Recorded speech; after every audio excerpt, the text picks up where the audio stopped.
작은 관심이 사회를 바꿉니다. 이주민들에게 필요한 대한민국의 작은 변화, 속사정을 시작합니다. MC가 바뀌었냐고요? 양지열 변호사가 없는 틈을 타서 이 속사정 비하인드를 듣기 위해 이 자리에 나왔는데요. 저는 아나운서 김양혜고요. 또 함께 속사정의 메인 PD죠. 박범준 PD 함께 자리했습니다. 네, 안녕하세요. 색다른 시사토크 속사정 담당 PD, 다문화TV 박범준 PD입니다. 네. 자, 오늘 이렇게 뒷 이야기를 준비해 오셨는데요. 네. 다문화 스페셜 속사정 비하인드를 지금부터 시작해 보도록 하겠습니다. 네, 다문화 사회는 이제 피할 수 없는 우리의 현실입니다. 다문화 인구가 증가함에 따라 다문화 관련 이슈도 계속해서 늘어나고 있는데요. 속사정에서는 지금까지 이러한 다문화 이슈를 다문화 전문가들과 함께 이야기해 왔습니다. 관련 영상 보고 오겠습니다. 이자스민의 이제는 다문화다로 시작해 지금까지 시즌5 총 72회가 방송됐습니다. 진행에는 이자스민 전 의원, 신성함 아나운서, 그리고 현재 양지열 변호사까지 진행을 맡아왔고요. 패널들 역시 더불어민주당의 이종걸 의원, 자유한국당 신상진 의원, 인천 남동구 건강가정 다문화가족지원센터의 신숙재 센터장 등 다양한 다문화 전문가들이 대거 출연해 화제를 일으켰습니다. 색다른 시사토크 속사정은 지금까지의 다양한 다문화 이슈들을 다뤘는데요. 이주민들의 산업 현장에서의 각종 사건, 사고들을 다루며 이주 근로자들의 산업재해 문제와 그를 통해 고용노동 허가제의 허점에 대해 이야기를 했습니다. 또한 중도입국 자녀들의 문제까지 이주민들이 한국 사회에서 겪고 있는 여러 사건, 사고들의 속사정을 파헤쳐봤습니다. 오늘 속사정에서는 프로그램 제작의 뒷이야기와 그동안 다른 다문화 이슈들의 이면을 속속들이 파헤쳐보겠습니다. 방송국에서 박 PD를 마주치면 늘 피곤에 쩔어 있고요. 네. 속사정 팀이 야근도 잦잖아요. 네, 그렇죠. 제작에 좀 이렇게 힘든 부분이 어떤 점이 그렇게 힘든가요? 네, 제가 좀 많이 힘들었던 점은 바로 아이템 찾는 단계에서 많이 힘들었는데요. 저희 다문화 정책 자체가 우리나라가 본격적으로 시행된 게 2006년도입니다. 네. 시행된 날짜가 이제 13년도에서 14년도 아직 네. 별로 안 된 상황이죠. 그렇죠. 그러다 보니까 다문화 이제 전문가 숫자 역시 부족하고요. 네. 다문화 관련 논문 자료 역시 부족한 상황입니다. 네. 그 단계에서 이제 자료를 찾고 전문가를 섭외하고 하다 보니까 많이 힘이 붙이는 경우가 많습니다. 네, 항상 전문가 섭외가 어렵다. 네. 저희 뉴스팀에서도 많이 서로 문의를 하고 그렇게 하잖아요. 네, 그렇죠. 그런데 좀 그 중에서도 가장 힘들었던 좀 편이 좀 있을까요? 네, 저희가 최근에 했던 편인데요. 바로 이제 다문화 이주 여성들의 성매매 문제를 다뤘던 편입니다. 네. 특히 이 부분은 저희가 이제 태국 여성들, 태국 마사지 업소에서 이제 거의 인신매매 형식으로 납치돼서 이제 일하시는 분들이 계시더라고요. 네. 저희가 이제 그분들을 좀 약간 이제 이야기를 한번 이야기해 보려고 했었는데요. 네. 그 관련된 이주 여성 인권 단체나 네. 그리고 이주 여성 쉼터에 활동하고 계신 활동가분들이 이 직업 특성상 방송 출연을 매우 꺼려 하시더라고요. 그렇죠. 그래서 거의 1, 2주 동안 섭외가 안 됐던 것 같아요. 네. 그러다 보니까 이제 이 아이템을 접어야 하나. 결국 이 아이템이 밀리기도 했거든요. 네. 그 부분이 매우 힘들었고요. 이 경우 같은 경우에는 다행히 운 좋게 저희가 활동가님 한 분을 겨우 섭외할 수 있어가지고 정상적으로 방송에 나갔던 기억이 있습니다. 맞습니다. 이 매회 이 섭외 때문에 늘 마음을 졸이던 그 박 PD의 모습을 저는 잘 알고 있습니다. 네, 이렇게 힘든 네. 부분도 많으셨는데 또 촬영을 하다 보면 스튜디오 내부에서 이렇게 웃음소리도 많이 들리더라고요. 좀 가장 좀 재밌는 또 그런 에피소드들도 있을 것 같아요. 네, 재미있었던 에피소드라 하시면은 저희 이제 다문화 시사 토크다 보니까요. 저희 프로그램에 이주 여성분들 또 이제 이주민분들이 많이 대거 출연을 하십니다. 그렇죠. 예, 그 중에서는 한국어가 능숙하신 분들도 계시지만 간혹 한국어가 살짝 아직 많이 그렇죠. 미숙하신 분들도 몇 분이 네. 예, 계시는 게 사실입니다. 네. 그러다 보면은 이제 제작 과정에서 과연 이분이 어떤 말씀을 하셨는지 네. 예, 그거에 대해서 이제 하루 종일 듣는 경우도 꽤 있었습니다. 이 단어를 이제 리스닝을 하신 거네요. 네, 리스닝을 했죠. 네. 한국어를 리스닝을 많이 했었죠. 자막 작가님이 많이 힘들어하셨었어요. 이게 도저히 무슨 말인지 모르겠다라고 해서 저희한테 문의도 많이 들어와서 저도 계속 그 단어를 계속 듣고 앞뒤 단어를 좀 약간 유추해가지고 하는 경우도 많았고요. 예, 제가 또 내부에서는 저희 이제 김양희 아나운서를 많이 귀찮게 했었죠. 아, 저요? 네. 왜냐면 저 이제 색다른 시사토크 속사정을 이제 시청하시다 보면은 그 해당 아이템에 대한 간략한 설명은 1분 VCR로 저희가 제작을 합니다. 네. 그런데 그럴 때 이제 김양희 아나운서가 저희 더빙을 해주셨죠. 네, 그 VCR에서 목소리 바로 저였어요. 네. 네. 아, 그런데 이제 김양희 아나운서가 이제 내부에서 저희 회사 내부에서 이제 뉴스도 진행을 하시고 헬미라는 프로그램도 이제 진행하시다 보니까 네. 매번 TMI. 바쁘셨어요. 네. 네, 매번 바쁘셨어요. 그래서 제가 계속 쫓아다니면서 네. 더빙해달라, 더빙해달라 많이 귀찮게 했던 네. 그런 기억이 있습니다. 아, 제가 재밌는 에피소드를 물어봤는데 결국 이렇게 오픈 에피소드로. 네. 네, 그러네요. 좋습니다. 네. 이렇게 주제에 따라서 사실 현장 분위기도 네. 많이 달라지잖아요. 네, 이 그렇죠. 속사정이 72회까지 제작이 됐는데요. 네. 그 중에서도 박 PD의 원픽 편을 꼽으라면은 어떤 편일까요?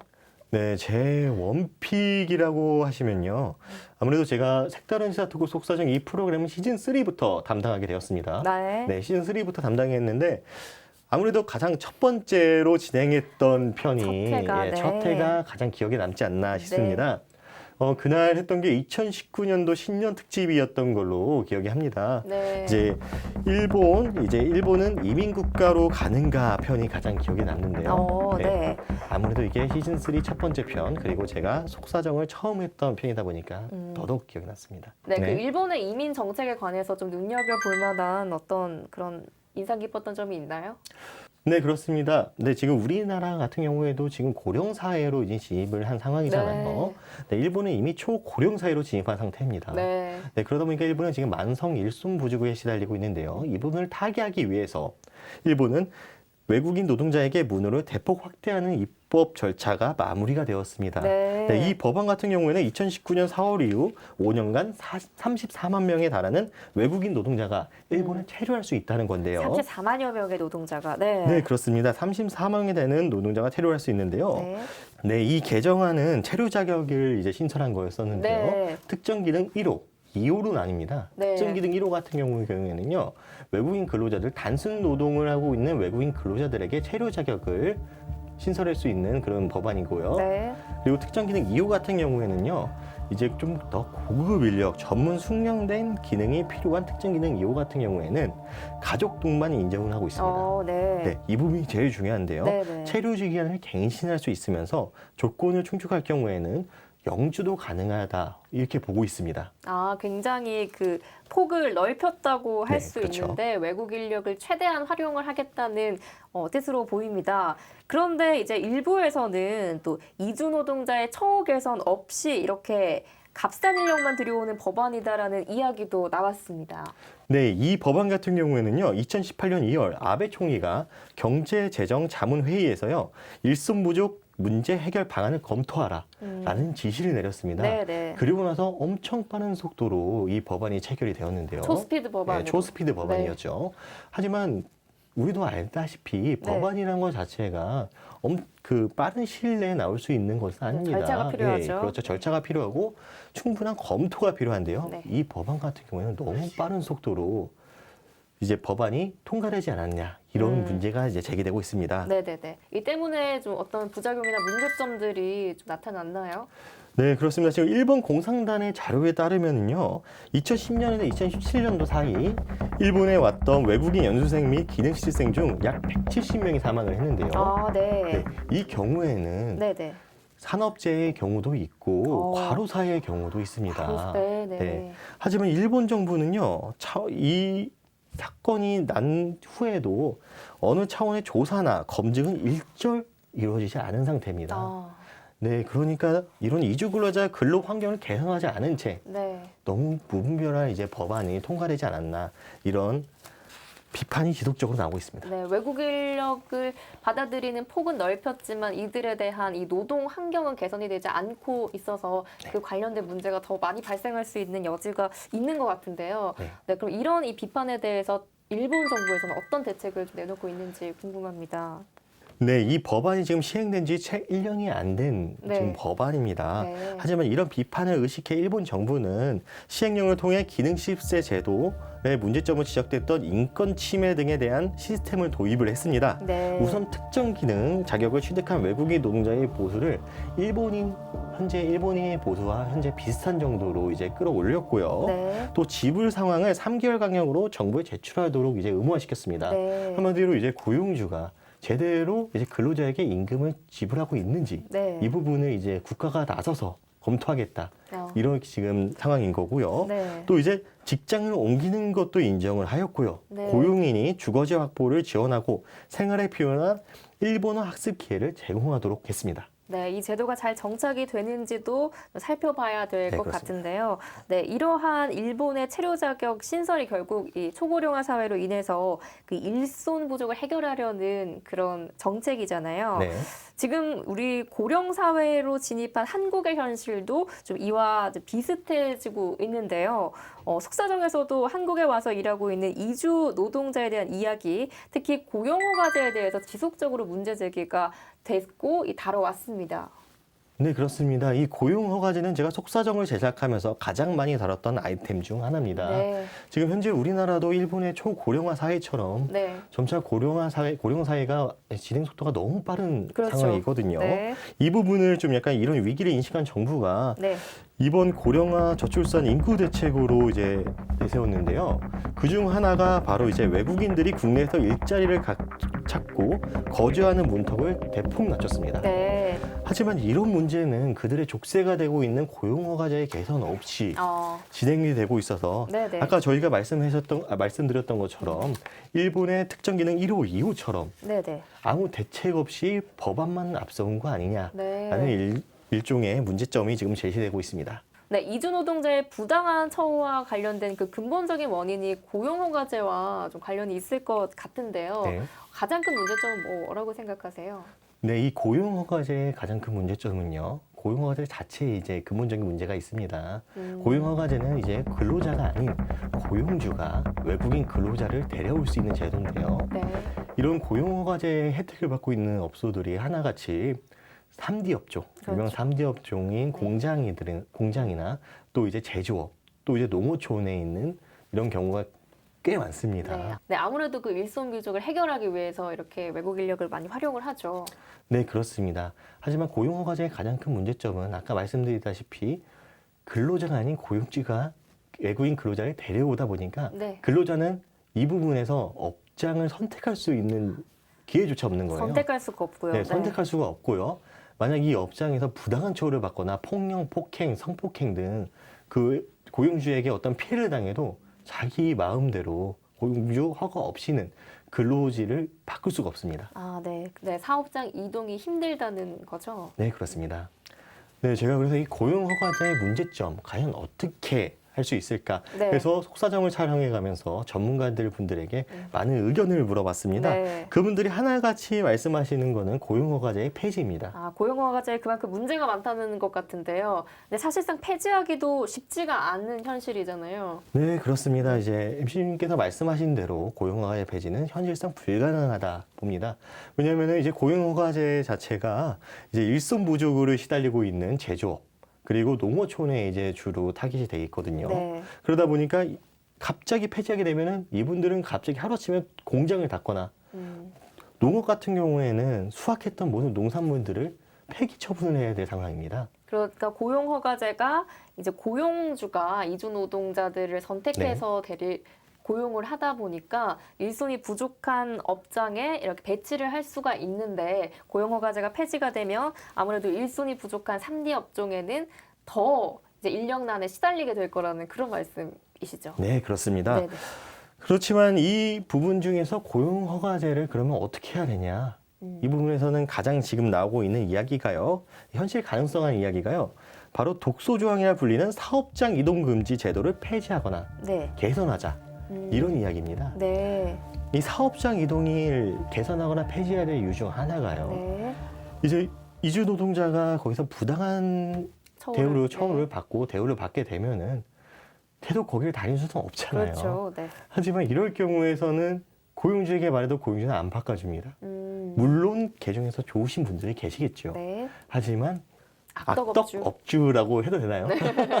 네. 일부 네, 일부 악덕업주들이 이주 노동자들의 이제 사업장 변경을 쉽게 허락하지 않습니다. 네. 그러다 보니까 만약 이런 독소 조항인 사업장 이동 금지를 폐지하거나 개선하게 되면은 네. 이분들이 이제 자유롭게 사업장을 선택할 수가 있겠죠. 네. 그러다 보면은 이제 근무 환경 역시 개선될 거로 기대하고 있습니다. 네. 네, 그러면 이러한 고용 허가제 대신 노동 허가제 도입이 필요하다는 목소리도 있는데 노동 허가제는 어떤 건가요? 근데 노동 허가제는 고용 허가제랑 반대로 노동자가 사업장을 선택할 수 있는 네. 그런 제도를 말합니다. 네. 이제 고용주의 부당한 지시에서 벗어날 수 있고요. 네. 그리고 또 좀 더 안전한 환경에서 일할 수 있는 권리를 외국인 근로자들에게 주는 네. 것이죠. 네, 그렇지만 또 아까 얘기를 한 것처럼 이 3D 업종에서의 일손 부족 문제, 그 문제에 대해서 우려하는 목소리도 높다고. 네, 그렇습니다. 이 부분이 가장 심각한데요. 네. 이제 고용 허가제 자체가 이제 아까 계속 저희가 지속적으로 말씀드린 것처럼 이제 3D 업종, 이제 내국인이 기피한 업종들로 많이 이제 그런 업종들에게 외국인 근로자를 연결해 주는 제도입니다. 네. 만약 외국인 근로자가 자기가 이제 사업장을 선택할 수 있으면은 과연 그런 3D 업종이나 농어촌을 선택할까 이런 의문점이 있는 거죠. 네. 일부분에서는 이런 부분을 우려하는 목소리가 있는 상황입니다. 네, 속사정에서 이제 한국의 다문화 정책과 그 문제점들을 많이 살펴봤잖아요. 네. 박 PD가 생각하기에 가장 정책적으로 좀 필요한 부분이 어떤 점인 것 같나요? 네, 저희 이제 속사정에서 꾸준히 이제 밀고 있는 거죠. 이제 다문화 정책에 관련된 컨트롤 타워 부재. 네, 신숙자 센터장님이 늘 얘기하시는. 네, 그렇죠. 신숙자 센터장님이 네. 늘 말씀하시던 네. 컨트롤 타워의 부재입니다. 네. 네, 지금 현재 아까 저희가 계속 이야기를 했었던 외국인 근로자뿐만 아니라 이제 중도 입국 자녀들 등 네. 이제 다문화 정책 자체가 너무 부서가 너무 많아요. 네. 부처가 너무 많습니다. 네네네. 어디서는 여가부가 하고 있고, 어디서는 교육부가 하고 있고, 어디든 이제 보건복지부에서 하고 있고, 네. 이런 부처들이 서로 따로 각자의 다문화 정책을 펼치다 보니까 이 정책 자체가 그렇게 와닿지 않는 것뿐더러 네. 또 무분별한 다문화 정책이 또 문제시되고 있습니다. 중복이 되는 사업들도 네, 있고요. 중복이 되는 사업도 네. 너무 많고요. 네. 결국 네. 이렇게 통합적인으로 관리를 할 수 있는 게 필요하다는 말씀이시죠? 네, 그렇습니다. 지금 그나마 다행인 거는요. 이번 정부에서 다문화 가정 정책 대통령 직속 컨트롤 타워 이민청 네. 설립이 이야기가 나오고 계속 있죠. 이야기가 나오고 네. 있습니다.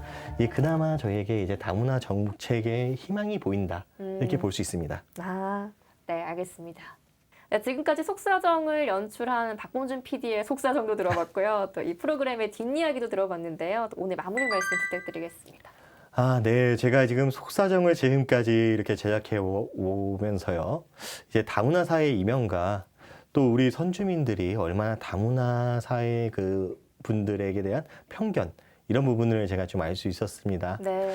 제가 좀 아직 부족하지만 저와 이제 속사정이 색다른 색깔 속사정이 다문화에 대한 편견을 조금이라도 개선했으면 좋겠다. 아, 이렇게 마지막 말씀을 드리고 싶습니다. 네, 저도 속사정을 즐겨보면서 이주민들이 처한 현실과 또 이주민들의 마음을 더 잘 이해할 수가 있었습니다. 또 앞으로 박범준 PD가 어떤 또 속사정을 가지고 프로그램을 이끌어갈지 저도 지켜보면서 앞으로도 많은 기대를 하겠습니다. 박범준 PD 감사합니다. 네. 속사정은 다문화 관련 전문 시사 토크 프로그램으로서 또 앞으로 작은 관심을 모아 큰 변화를 만들어 가기를 약속드립니다. 오늘도 시청해주셔서 고맙습니다.